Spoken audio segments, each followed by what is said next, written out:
Guten Tag und hallo, ich bin Billy Badger und das ist Bausteine 1. Nun, heute bin ich leider etwas spät dran, aber ich habe mein Mikrofon, meine Lampe und meinen Fotoapparat und Sie natürlich sind auch da, also los geht's. Herzlich willkommen.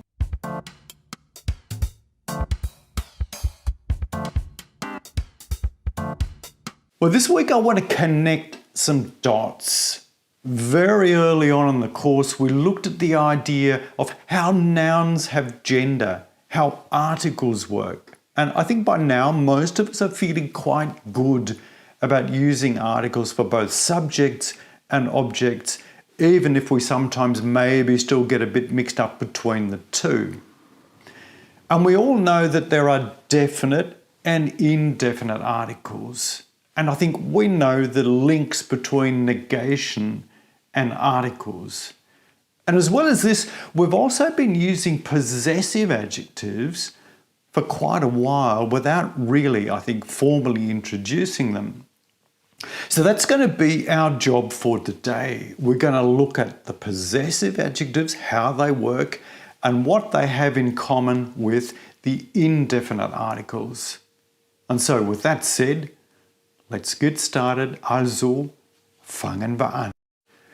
Well, we're all, I think, familiar with the word mein, or maybe meine, that allows me to talk about my things, or those people I consider as my people, often family members, relations, and friends.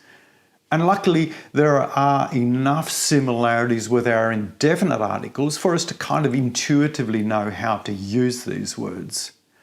But of course, just as we can talk about things that are mine, we can equally talk about things that are yours, his, hers, our, or even theirs. And on top of this, we'll remember that there are a few different ways of saying you in German. So this means there will also be a few ways of saying yours, depending on the level of formality, or in some cases, how many people you're talking to. But since the possessive adjectives are like indefinite articles, it'll probably make quite a bit of sense to you that we can also use them for subjects and objects. And wait, just a word maybe of clarification first. These are possessive adjectives. These are words that we are, for now at least, are going to use in front of a noun. We're saying that is my house, not that house is mine. There's a subtle difference maybe, but let's just be clear about how we're going to be using them here. For a start, I want to keep things simple, so let's talk about my things. And to start off, let's talk about subjects. And we'll just use the indefinite articles here to say that that is a something rather than that is the something. Okay, so here are a few items that have different genders. Das ist ein Handy. Das ist eine Brille. Und das ist ein Bildschirm. Now we'll remember that, at least for subjects, which all of these are, the indefinite article really doesn't give away very much information at all about the gender, but that's not its primary purpose.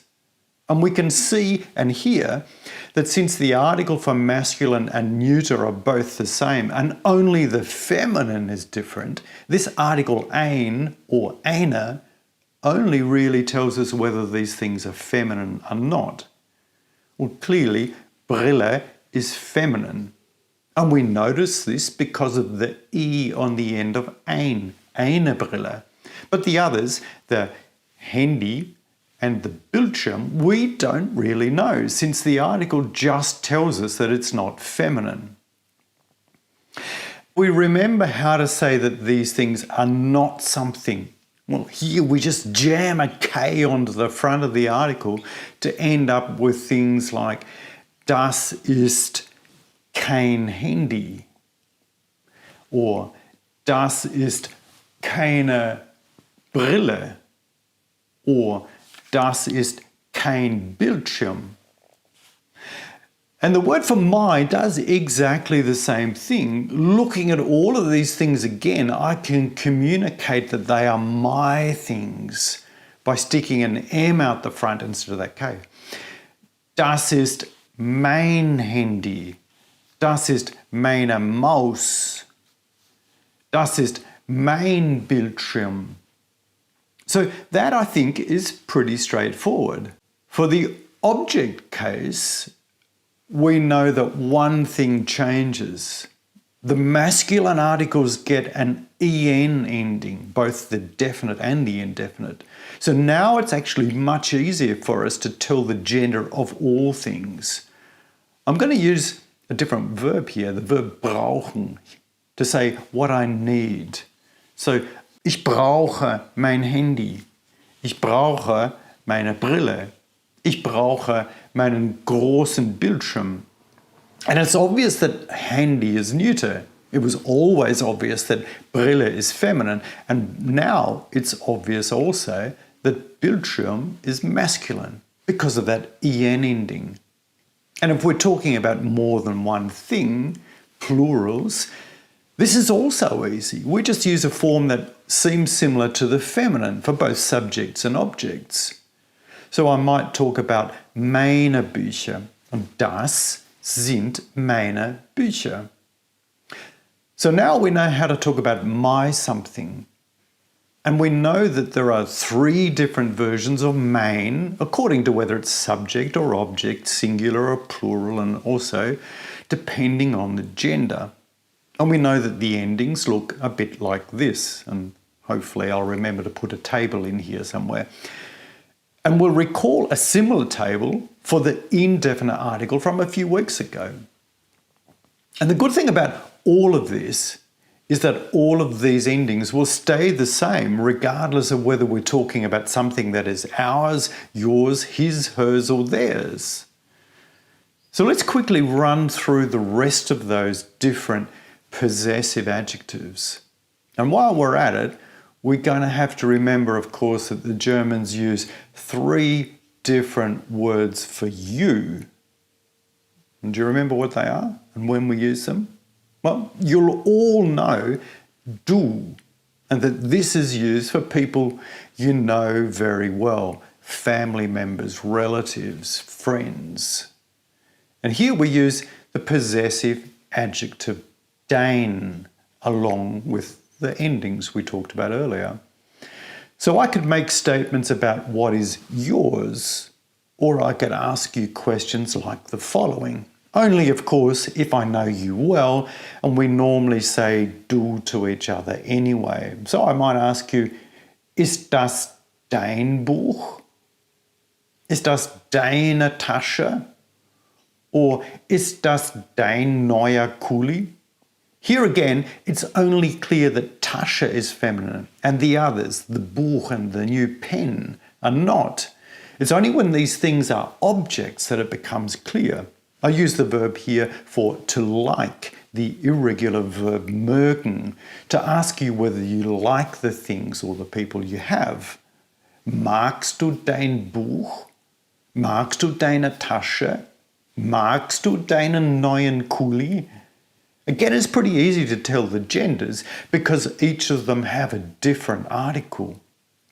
And it's also easy to talk about plural things because we just use the form that's similar to the feminine. Magst du deine Schuhe? Maybe you don't know the people well you're talking to. And so, of course, a lot of the time you might be saying sie to someone if you're being formal. So here we need to use a new possessive adjective, and this is ihr with a capital I, because that, well, looks, nice and formal, I guess.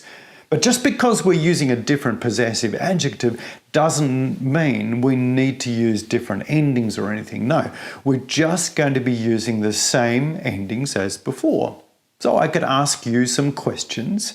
Maybe I'm thinking about buying some things and I want to know how much these cost. So I go up to some guy I don't know and say, was kostet Ihr Klavier? Was kostet Ihre Gitarre? Was kostet Ihr Synthesizer? Or for plural, was kosten Ihre Flöten? Well, these are our subject forms, and the object forms aren't too different, which of course we know by now. Let's use them with a different verb. What about verkaufen, which means to sell? So well, I'll be asking you if you are really going to sell particular items. Verkaufen Sie wirklich Ihr Klavier? Here it's obvious, Klavier is neuter because there's no ending on ihr. Verkaufen Sie wirklich Ihre Gitarre? Here it's obvious, Gitarre is feminine because of the E ending. Verkaufen Sie wirklich Ihren Synthesizer?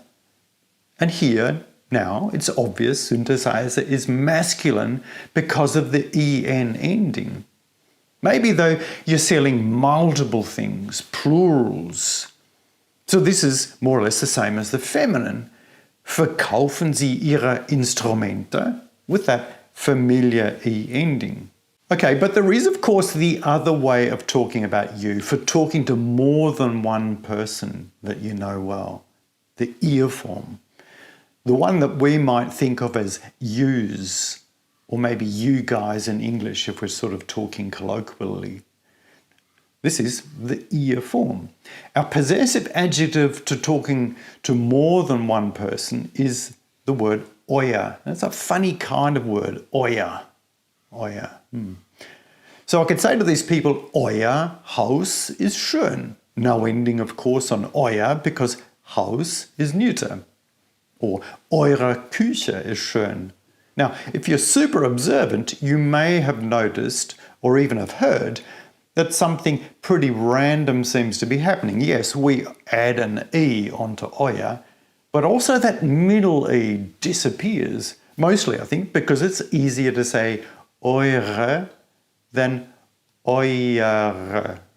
And if the thing was masculine, we'd say euer Garten ist schön, because Garten is masculine. Plural is again easy, just the same as feminine really, but with the plural form of the verb, of course. Sind das, are those, sind das eure Kinder? Again, notice as soon as there's an ending, we ditch that middle E to make things easier to pronounce.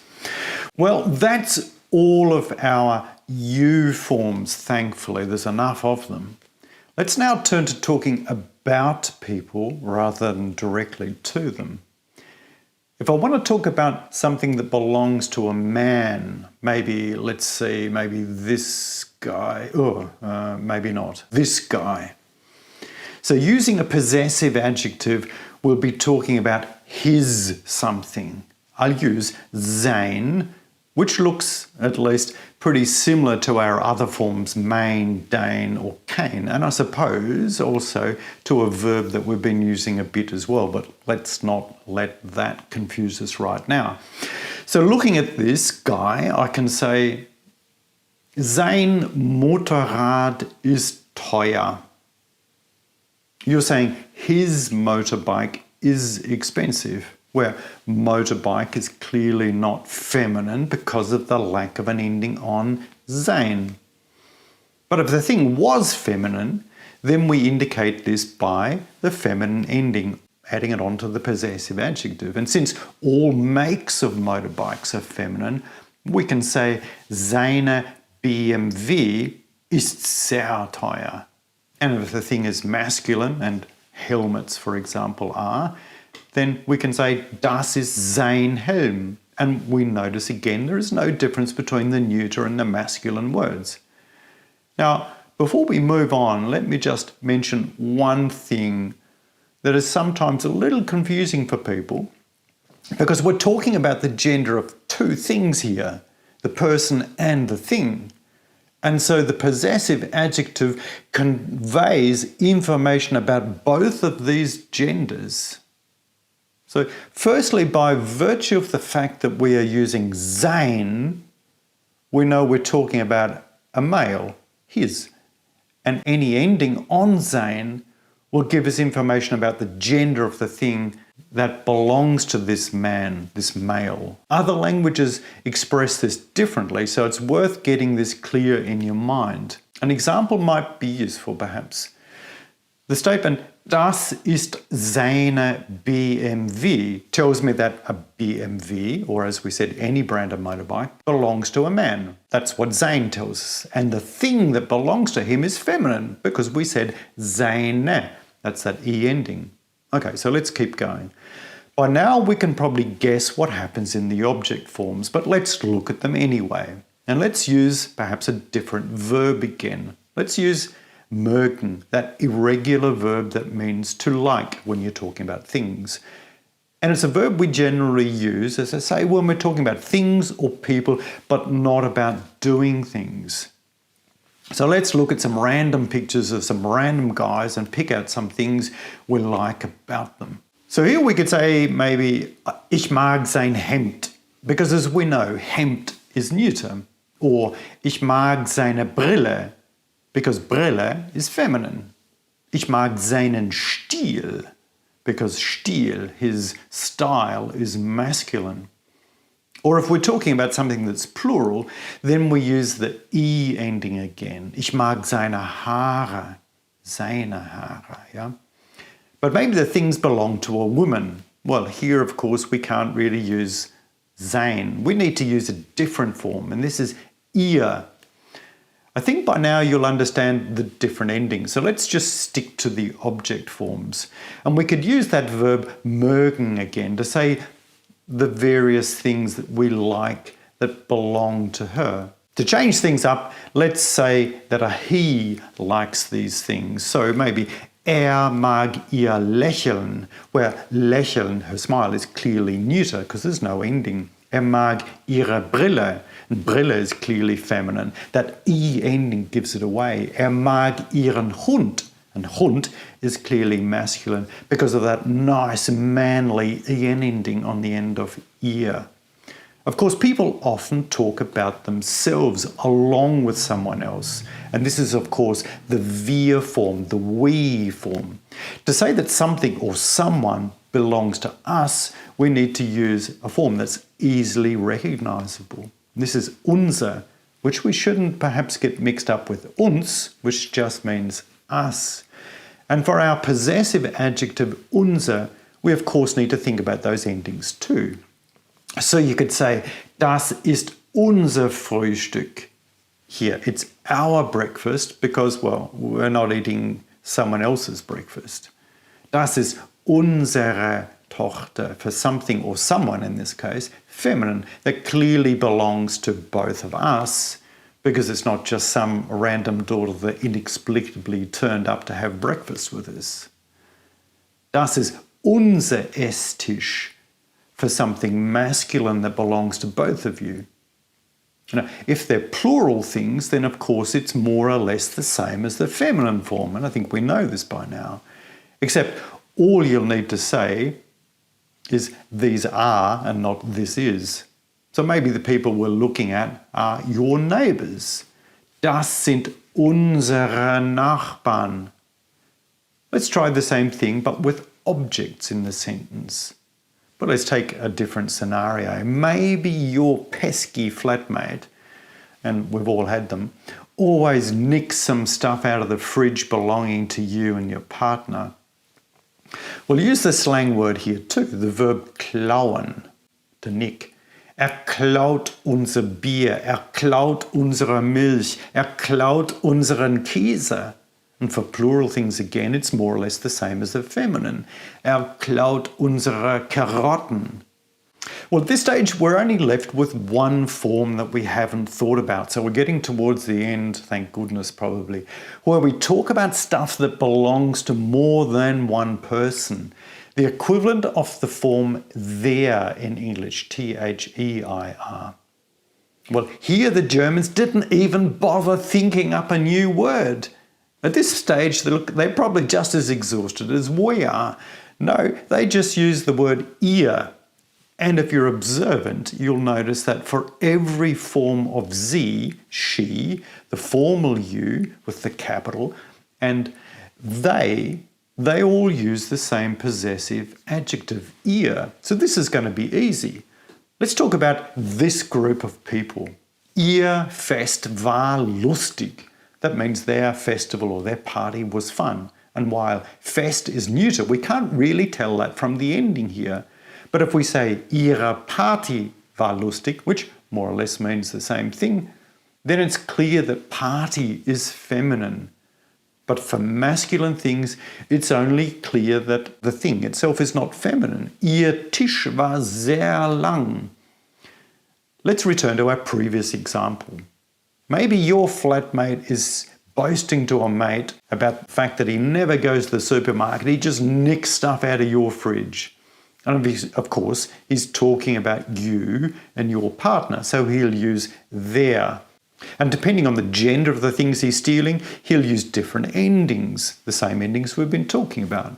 Ich klaue ihr Bier. The thing is neuter. Ich klaue ihre Milch. The thing is clearly feminine. Und ich klaue ihren Käse. Käse is clearly masculine. Well, there were a lot of examples there, but I hope by the end it was starting to make sense. We're going to get a lot of practice. And as we know, Übung macht den Meister. But let's see if you can work out the gender of the things I'm selling in my own Garagenausverkauf, a garage sale. Ich verkaufe meinen Synthesizer. Ich verkaufe meine Gitarre. Ich verkaufe meine Schaufel. Ich verkaufe mein Fahrrad. Ich verkaufe meine Tasche. Ich verkaufe meine Kettensäge. Ich verkaufe meinen Hammer. Ich verkaufe meine Bohrmaschine. Ich verkaufe meinen Bürostuhl. Ich verkaufe meine CDs. Well, I hope that went okay. You'll find some possible answers in the description below. And as we know, Übung macht den Meister. So head over now to your textbook. Right now. Go on, off you go. Read through Part C, Struktur, try some of the Übungen. Und so, das war's dann für heute und auch diese Woche. Ich wünsche Ihnen eine schöne Woche und wie immer, wenn Sie Fragen haben, schreiben Sie sie unten in den Kommentaren. Alles Gute, auf Wiedersehen und Tschüss.